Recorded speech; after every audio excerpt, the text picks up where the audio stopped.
Sedekat apa kita dengan Allah? Harusnya musibah ini membuat kita semakin ingat Allah, semakin dekat kepada Allah. Ya kalau tidak, segera kita mulai semakin mendekat kepada Allah. Kita harus lulus. Wong kita ini sudah berat menjalani ujian, menjalani musibah. Kalau tidak lulus kan rugi kita. Semoga nanti kalau tidak lulus tidak ada remedi ya. Ujian susulan nanti tambah panjang lagi pandeminya. Atau jangan-jangan Pak ini kok pandeminya tidak selesai-selesai. Jangan-jangan ini ujian yang diremedi terus oleh Allah. Karena kita tidak lulus-lulus. Kita tidak tambah dekat kepadanya. Yo, mari kita introspeksi ya. Karena seperti dawuhnya Imam Syafi'i ini, musibah yang membuat lebih dekat kepada Allah itu lebih baik daripada kita tidak diberi musibah, hidup lancar, enak terus, tapi jauh dari Allah. Lebih tragis lagi, musibah yang membuat jauh dari Allah. Ini lebih tragis karena di dunianya sudah susah, mungkin di akhiratnya juga susahnya double. Oke, mari kita bangun hubungan yang baik dengan Allah. Nah, kita masuk ke tema yang lain. Tema hubungan dengan manusia sudah, tema hubungan dengan Allah sudah. Sekarang tema rezeki. Ini salah satu hal yang sering membuat kita galau.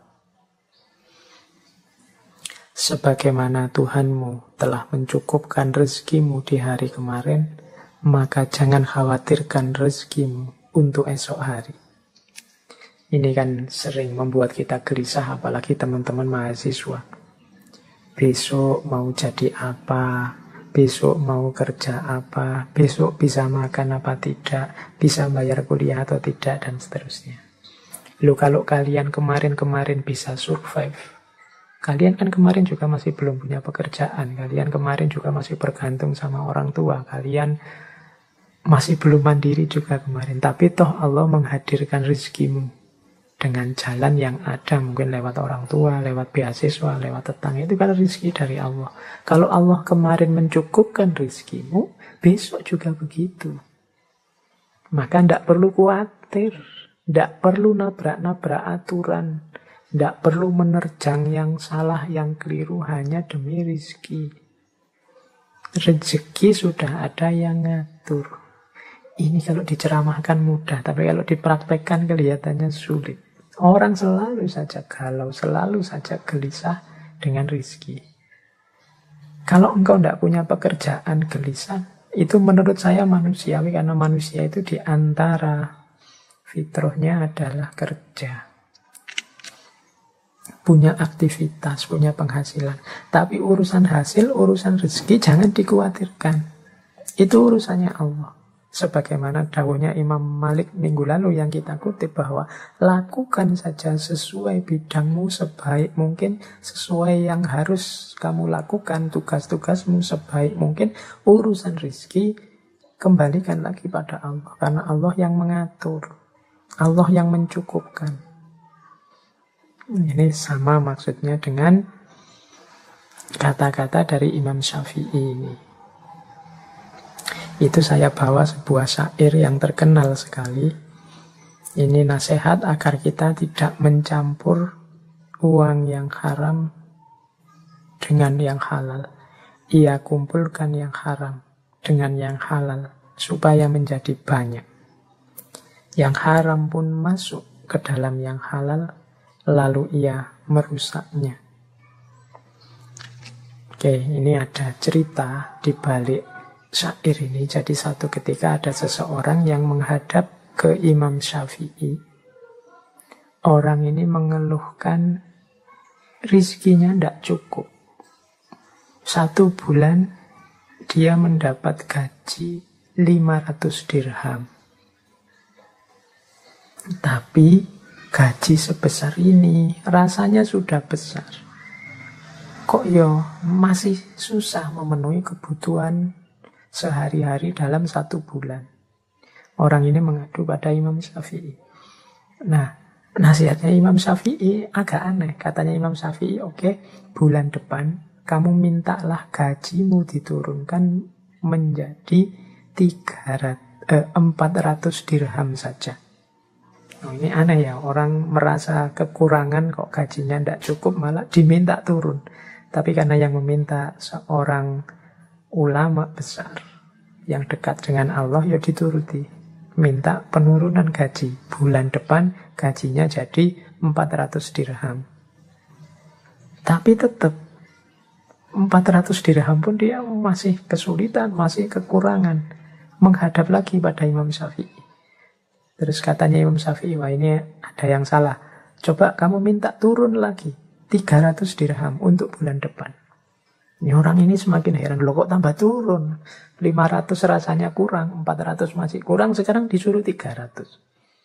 Tidak apa-apalah, yang menyuruh beliau, insya Allah ada hikmahnya, ada rahasianya. Diikuti. Minta diturunkan 300 dirham. 300. Nah, setelah 300 gajinya, rasanya kok malah tenang. Rasanya tidak banyak lagi kebutuhan macam-macam. Rasanya kok cukup dibuat apa saja dalam 1 bulan. Alhamdulillah. Padahal kemarin 500 rasanya tidak cukup. 400 rasanya tidak cukup. 300 kok rasanya malah cukup. Kembalilah dia menghadap pada Imam Syafi'i. Kok bisa?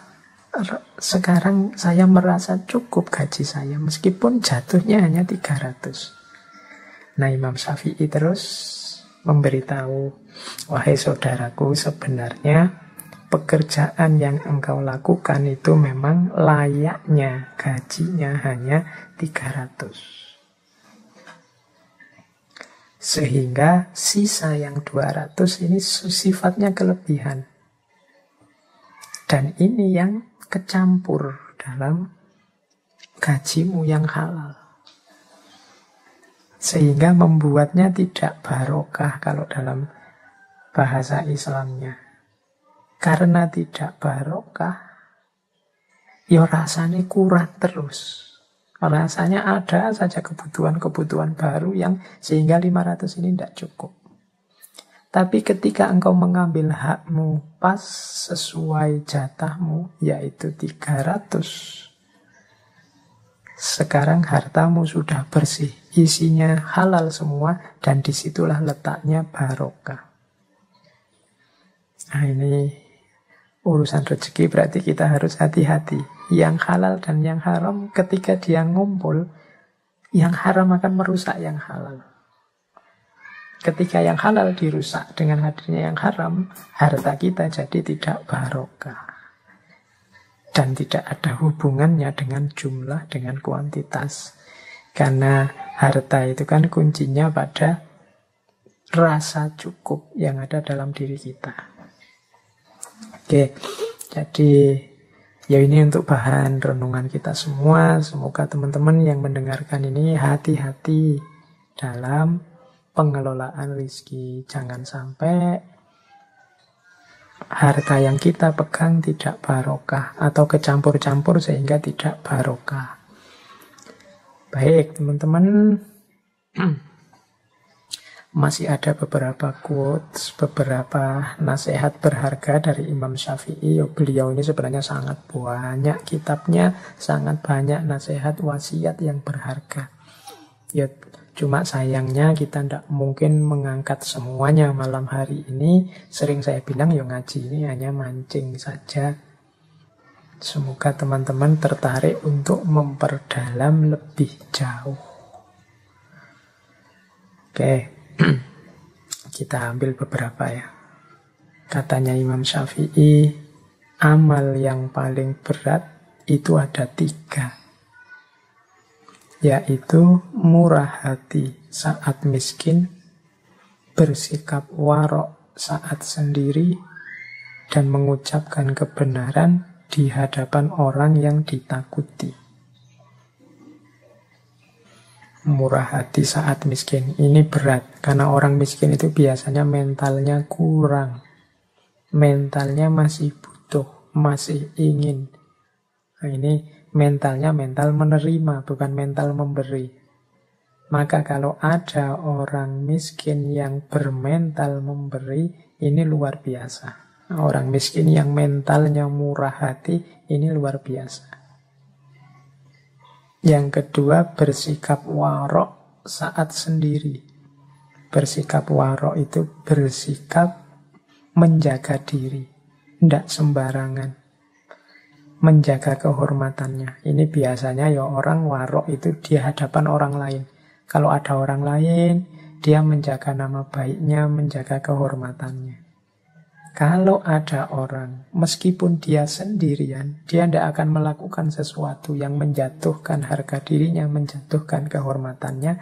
Ini orang yang luar biasa. Karena termasuk amal yang berat. Kita itu cenderung kalau tidak ada siapa-siapa ya suka-suka kita. Tapi kalau masih ada orang yang mau menjaga diri saat sendiri, ini orang hebat. Dan yang terakhir, mengucapkan kebenaran di hadapan orang yang ditakuti. Nah, ini juga berat. Kalau ada orang yang kita takuti kan kita pengennya minggir saja, tidak bersentuhan dengan dia. Tapi kok orang ini saya takuti, tapi aku harus menyampaikan kebenaran padanya. Entah nanti apa resikonya. Orang yang berani semacam ini orang yang hebat. Mengucapkan kebenaran di hadapan orang yang ditakuti. Mungkin nanti setelah ini aku akan dihukum, setelah ini aku akan disiksa, setelah ini aku akan menghadapi banyak kesulitan, kesakitan. Monggolah, yang penting aku mengucapkan kebenaran. Makanya ini orang hebat. Jadi mengucapkan kebenaran di hadapan orang yang ditakuti. Ya monggo teman-teman latihan. Siapa tahu kita bisa masuk kualifikasi orang-orang hebat ini. Meskipun miskin, tidak punya apa-apa, tetap murah hati. Meskipun sendirian, tetap menjaga kehormatan. Meskipun di hadapan yang ditakuti, tetap menyampaikan kebenaran. Nah, ada lagi quote. Yang terakhir ya ini. Tidak ada yang dapat menggaruk kulitmu selain kukumu sendiri. Maka kerjakanlah urusanmu sendiri. Ya, yang saya sampaikan di atas dari awal sampai akhir ini tadi kan ideal-ideal. Mungkin beberapa di antaranya bisa menjadi solusi masalah-masalah kita hari ini. Tapi ideal ya akan hanya menjadi ideal kalau kita tidak menjalankannya. Problem kita tetap akan jadi problem kalau kita tidak mencoba menyelesaikannya. Ya kita sendiri, wong problem kita. Kalau kita gatel kan kita garuk dengan kuku kita sendiri, dengan jari kita sendiri. Maka ayo kita kerjakan urusan kita. Ayo kita kerjakan, kita selesaikan masalah kita. Kita sendiri, tidak usah nunggu orang lain. Kadang-kadang kita itu hal yang bisa kita selesaikan sendiri, kita lebih suka menunggu orang lain menyelesaikannya. Kita lebih suka menyuruh orang, kita lebih suka menunggu orang, kita lebih suka kadang-kadang menunggu mood, kita lebih suka kadang-kadang menunggu situasi, kadang-kadang lebih suka. Akhirnya kerjaan-kerjaan kita semuanya terpending, semuanya keteteran. Nah ini menurut saya quotes dari Imam Syafi'i ini bisa kita pakai. Tidak ada yang dapat menggaruk kulit kita selain kuku kita sendiri. Jangan menunggu digarukkan orang lain. Kalau orang lainnya menggaruk, mungkin gatalnya hilang, tapi karena dia tidak perhitungan jadinya lecet. Atau mungkin karena dia takut kita lecet, akhirnya gatalnya tidak hilang, cuma dilus-lus saja. Yang paling ngerti masalah kita itu ya kita sendiri. Jadi tidak ada yang dapat menggaruk kulitmu selain kukumu sendiri. Nah, yang terakhir untuk penutup, ini ada kalimat.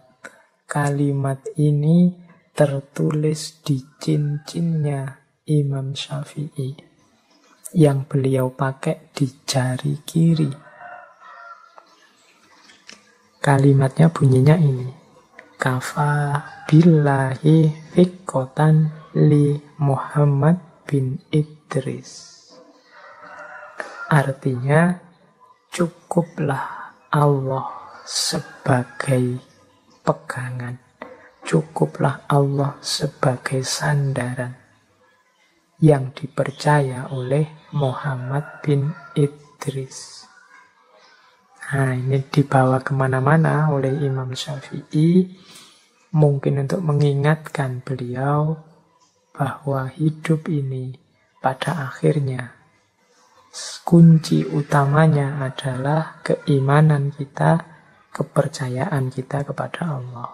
Cukup Allah saja, semua masalah akan selesai. Cukup Allah saja, hidup ini akan beres. Cukup Allah saja, apapun kesulitan, kegalauan dalam hidup kita tidak akan ada artinya. Kafa billahi sikotan li Muhammad bin Idris. Oke, semoga ini juga bisa menginspirasi kita. Orang yang beriman kepada Allah, orang yang kepercayaannya sangat dalam akan Allah, maka dia hidupnya akan dipenuhi dengan cahayanya Allah.